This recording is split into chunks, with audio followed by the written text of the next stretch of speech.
There is a tale about a distant, magic world, shattered by a catastrophe, about an evil that settled on its once peaceful lands, a tale about a stranger from another place and time that will come and decide the fate of this world. But since you're here with me now, you do understand that's not just a tale, right? Hi there, I'm Pharaoh. Let me tell you what you can do here.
And now this is your world, stranger.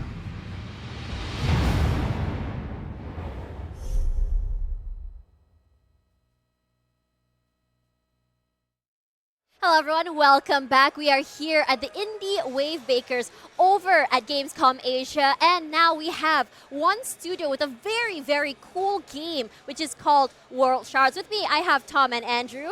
Hi guys, how are you guys feeling? Hi Des, thank you for having us here. Yes. Excited to participate here on Gamescom and tell you more about our game. So I just saw your trailer, and honestly, before we do that, can you guys introduce yourselves, your studio, as well as what positions you carry in the studio, and what's your role behind the game? Sure, let me start. I am founder and CEO of the studio. We are indie studio based in Abu Dhabi, UAE. And here with me is Tom, our game designer. Hi, I'm Tom. I'm a game designer. I'm all about the creative side, and I'm really, really happy to be here. Thanks for having us. I know, it's super exciting. Just now I was looking at your trailer, and it looks very exciting. It's a world where, from what I can see from the trailer, is that a world where you guys just walk around, you guys get your materials, build your home, make your base better, you guys can fight, you guys can use stealth. So like, what's the idea behind this game? Is there something a little bit more that I'm missing from the trailer about this game? Yeah, so as you can tell from the trailer, this is the game about you as a person finding yourself in a magical world that you don't belong to. Yeah. Is it an isekai moment there? Absolutely. Yeah. Okay, we love isekai moments. So do we. So basically, and you don't know anything about this world, you don't have anything, and you should start from scratch. Yeah. Although you have a companion that is a native inhabitant of this world that can help you and can guide you through to settle on piece of land that you own. Every player will have their own piece of land, which is a flying island. Okay. And the world itself is basically a huge amount of flying islands that used to be a planet. But after a planetary catastrophe that is associated with the magic and what Meowcles did. Meowcles is this cat-looking humanoid creatures that are native inhabitants of this world. So they did something that turned planet into pieces, and now it's world of flying shards. That is where the name comes from. Worldshards. That's kind of cool. That's really, really cool. And what you are about to explore is the world itself, the story behind it, and there is a lot of storylines that you are to unfold. Right. And what is most exciting that is that there is no linear progression or like storyline that you will follow. Yeah. So for each player, it will be a little bit different because since from the world structure itself, it's like infinite amount of flying islands, and the way you travel between them is the portal, Right. which you cannot control directly. So you just use it, And then you just appear anywhere? and you appear in somewhere. Somewhere. And you don't know where it will be. Yeah. You can indirectly control it and affect the size of the area that you will find yourself in. But yeah. every time it's a new quest, a new like adventure that you will need to figure out how do you progress through that. Yeah. And so one of the things that I wanted to add, if you don't mind, we really enjoy the concept of marrying narrative with the Marrying actual narratives? Yeah, marrying the narrative with the Right. game design, right? Right. So we have these infinite amount of flying islands. We can, as you, Andre, rightfully said, influence it, but ultimately it is really going to help us, you know, achieve the goal of procedurally generating each adventure full of random, interesting concepts, ideas, gameplay loops. We want players to always have a fresh experience. That's awesome But because it's sorry to interrupt. It's Sorry. also not even linear because, like as Andre pointed, you can complete them in many different ways. You don't have to fight. You can avoid combat entirely, and that is something that we really want to push as a concept. You know, player choice and player freedom. player choice. So speaking of choices, I want to ask you. So when it comes to the choices of like whether you want to fight or whether you go stealth, does it affect the outcome of each quest? of course, it will. Okay. And there, you can meet like situations where stealth would be beneficial because you will lose the option to get the reward if you will be noticed. So if you get noticed, you get less rewards? That depends on the encounter you will face. So Alright. if it's just a random hostile creature, Yeah. you can just kill it, and Okay. that's it. But if it's like a group of monsters guarding a chest Yeah. that have like guards around it, Yeah. if they will notice it, they will just snitch it, And run away. you will miss it.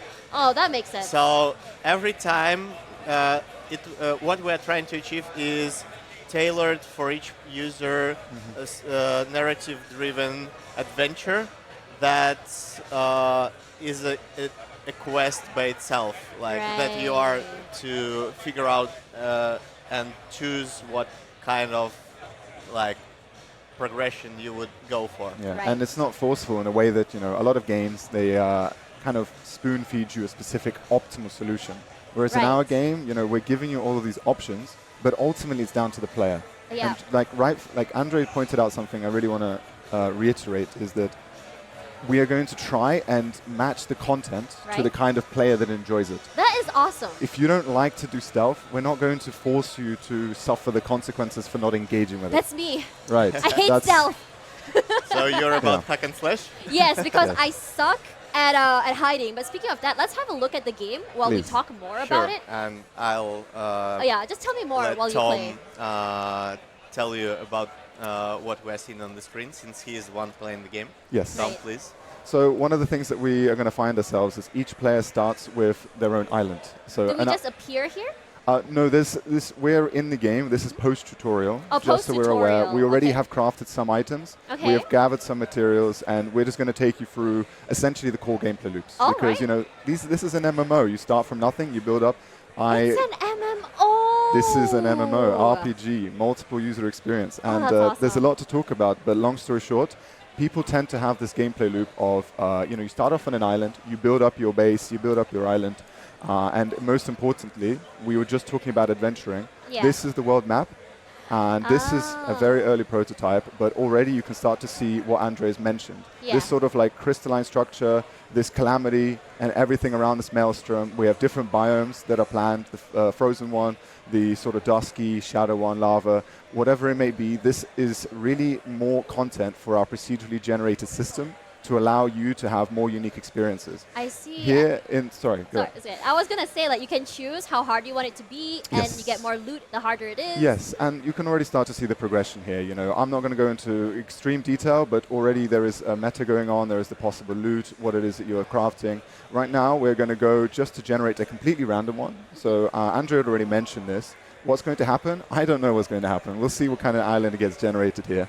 But this could be a completely passive island, just full of treasures or resources together. It could just be a whole bunch of enemy encampments or a boss room. We'll see what happens. So my question is, so you say it's going to be tailored based on like whether or not I like stealth or not, or combat or not. So how do I make sure the island I appear on, like say I don't like stealth, doesn't have a stealth sort of quest? You can't, but the system would adjust according to the behavior that it sees from you as a player. It doesn't guarantee that you won't encounter stealth levels. Yeah. But it let's say that it will try to keep you entertained. Right. The way that is entertaining for you. So let's put it this way. If you start off, you're not sure if you're going to want to engage with certain systems unless you come and interact with them. So we're going to let you interact with everything, and we're going to see and monitor what it is that you are really engaging with. If you're someone that is not enjoying stealth, we're going to tailor that and not throw you into a bunch of stealth-oriented missions. Right. So right now we're wielding a sword and shield. There are passive defenses to this kind of playstyle. Every weapon has two abilities on the F and the Q button. The sword and shield is really good for controlling the battlefield. I'm able to dodge using control, and the right mouse button is another block, which knocks enemies back and allows me to use my other ability, which is a massive shield slam. It's a combo.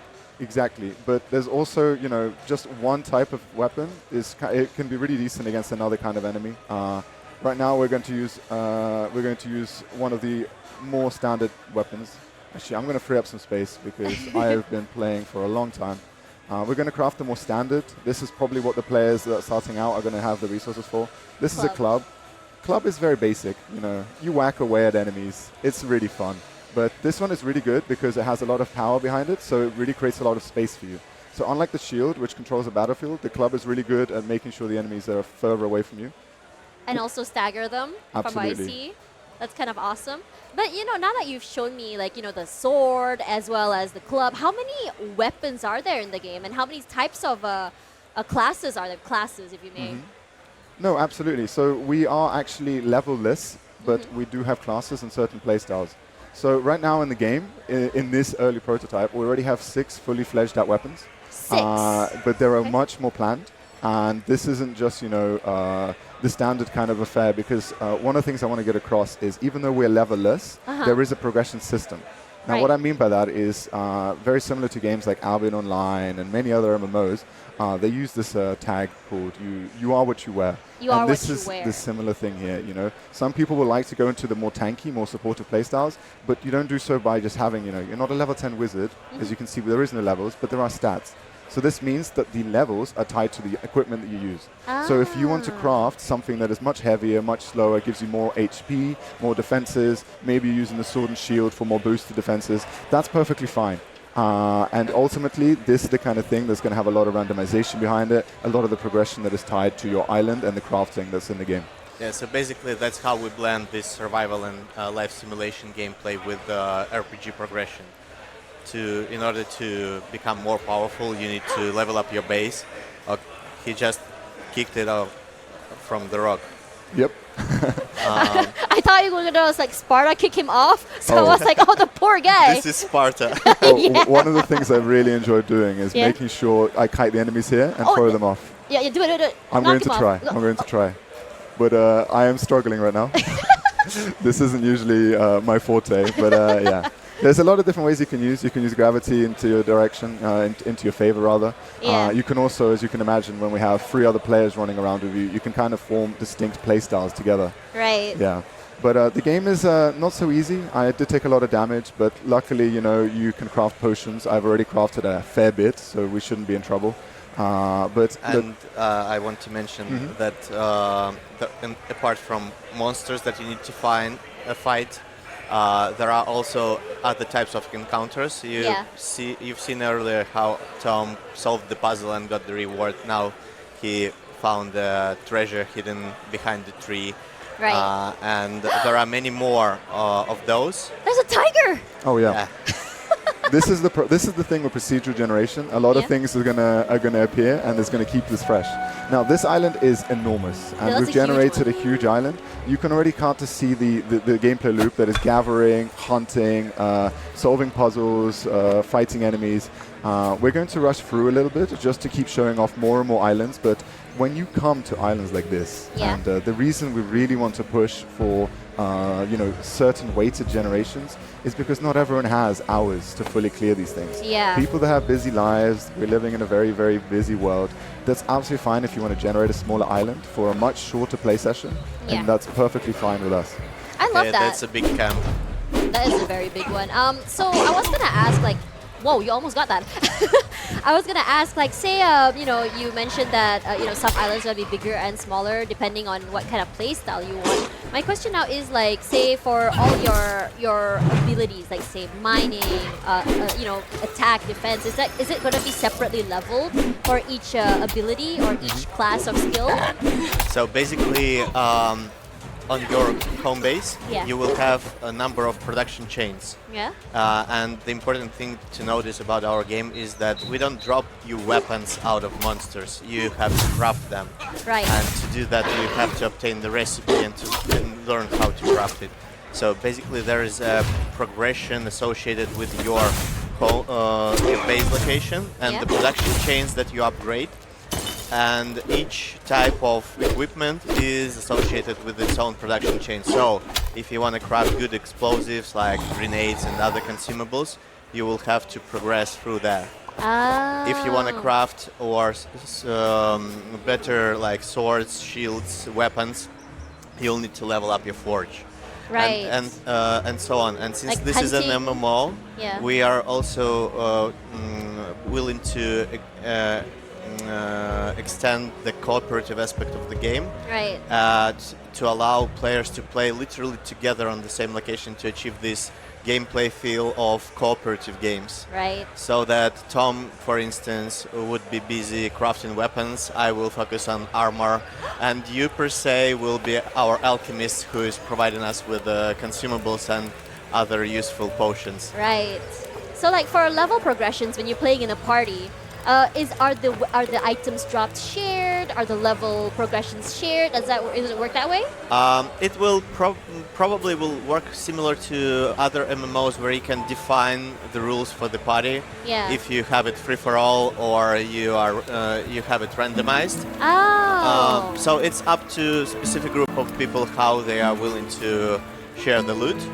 And same goes for like this co-living feature because this is the house. Yeah, this is the house that Tom built, and he just destroyed the alchemy table. Well, why would you do that, Tom? Don't you like alchemy? Oh, this is a little bit of a mess because I'm not the best builder. I spent about an hour doing this yesterday, but the entire point was I really want to make it so that my goal was to show off that when it comes to crafting and base building, there is so much already in the game, and it's such an early version of it, and I'm really proud of the way this is turning out. So I had this idea, and I'm going to preface again by reiterating, I'm not the best builder. I had this idea for this like Roman-style indoor garden with agriculture, and you can actually do farming. We have animal husbandry planned. Oh, that's awesome. I've already done the harvest, but even now I can just show you the mechanic, which is using seeds and so on that we've dropped to basically plant. And there's not just crafting through the standard armors and the alchemies, but there is also things that you can do in order to kind of boost production by having things grow in your actual base. Right. So this is going to grow, and you can water the plants, and you can decorate all of this, and you can put a lot of work into decorating the foundations and the walls. And if you just place a blank wall, this is what it might look like, a little bit plain. But if you put the effort and time in, you can really make something of this. Wow. But yeah. Basically the way that the building works, I'm just going to knock down this wall just to show you. It's all foundation based. You have the foundation, which you press, and you just move your mouse to you can select kind of like elevation. elevate your house. Yes, you can rotate as well using the mouse wheel. You'll be able to place all kinds of foundation. You can play with levels. This also is really nice because it allows us, as you see when we generate islands and we have these flying islands, Yeah. we are not limited to just completely flat and lifeless building expanses. And this sort of elevated ground allows us to play with this. We really wanted to stay away from just, building boxes. Like we wanted to look interesting. We wanted to give players a lot of choice. When it comes to building stairs, windows, walls, there's a lot of ways that you can snap on, and you can use, you can have a thing here which you can see it snaps with no mouse movement, or a compressed caps lock, and it's completely freehand. Oh, I love the freehand. Yeah, and because we know just how amazing, you see all kinds of YouTube content about Minecraft, Roblox, Valheim, V-Rising. Genshin Impact. I think Genshin Impact was one of those games that everyone was just trying to play it on mobile, because when you do it on mobile, you can kind of mix everything together. Yeah, and the important thing to say about Worldshards is that we are building this game cross-platform right away. So oh, for real? Yes, so I can play with my friends on different platforms? Yes, What platforms is going to come on? So we are planning to start with PC first, but mobile version is to follow later.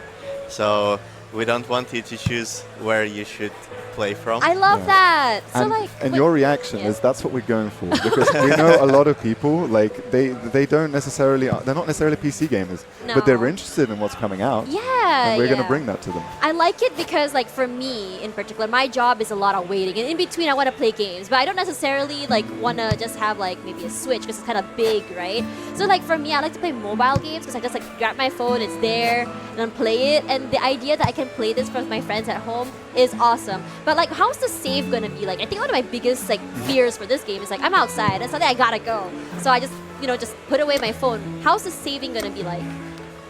Just like in regular MMO, it's server based, so you don't have to push the save button. It just constantly save in your state as a player, and all your possessions are stored on the server. So whatever you do, you won't be able to lose anything. So the progress is constantly synchronized with the server side. I love that. I love this. And I think another thing that I really liked about this game is just I saw the house, and that's the first thing I thought, oh my god, I'm so excited. I don't know if you guys are familiar with the game called Palia that was out recently. Yeah. So I'm so into that. But after a while, it got really stale for me because it was, I love comfy, I love the idea there's no combat, but after a while I do crave that violence. Mm-hmm. So when I saw you guys have this house, I'm oh my god, it's what I want. I can literally play non-violence if I want to get the materials. But on days I'm feeling a little bit spicy, I can just generate an island where I can just fight things, which is so nice. Yeah, exactly. And we do believe that there is a huge overlap with between these audiences of players who are. It could be even one player. Today I'm not into fighting monsters. Yeah. I just want to spend some time and build a cool garden for my house. Yeah. And tomorrow I'm in the mood for crushing skulls and bringing back some loot. So, the cooperative gameplay feature allows us to have these people playing together in a group with shared goals, shared progression. Because we do believe that it's so much fun playing together, and it allows for the situations who stole the iron? I was piling it up to craft a new sword, and bringing somebody... back some Minecraft memories to Yes. me. I'm talking to you, little Timmy, who stole my items. But awesome game, awesome concept. I love it so much. Can I know when, or is this game already out, and which platforms? It's in development right now. It will be available on Steam and other platforms. You can wishlist it now. Yeah. We are getting closer to closed testing stage. That should happen before the end of this year. So right. if you're interested, you can sign up on our site, which is worldshards.online. Okay. And you can participate and play the game earliest of all people. That's gonna be me, guys. And our goal is to launch early access for wider range of players in the beginning of the next year. I am so excited for this. Thank you so much for sharing this game with us. I'm really excited. I already can see myself playing it outside of my home and here as well. Do you guys have any social medias that you guys want to share? Of course. We have Twitter, we have Instagram, Telegram channel, so you can follow us on any convenient platform you like most and follow the news about the game. And yeah, hoping to see you all in our world of Shards. All right, thank you so much, guys. And do look out for this game coming out very, very soon because I'll be playing this. But after this, we're going to have more indie games coming your way. So don't go anywhere. We'll be right back.